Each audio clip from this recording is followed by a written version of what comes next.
చెలి మనసే శివధనుసైనది తొలి చూపుల వశమైనది వలపు స్వయంవరమైనప్పుడు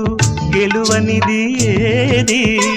ఒక బాణము ఒక భార్య అన్నది శ్రీరాముని చిరయసమైనది శ్రీవారు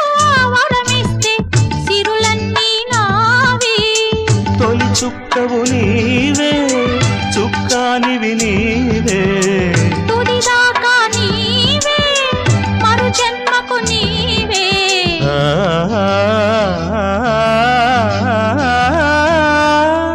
జానకి కలగనలేదు రాముని సతి కాగలనని ఏనాడు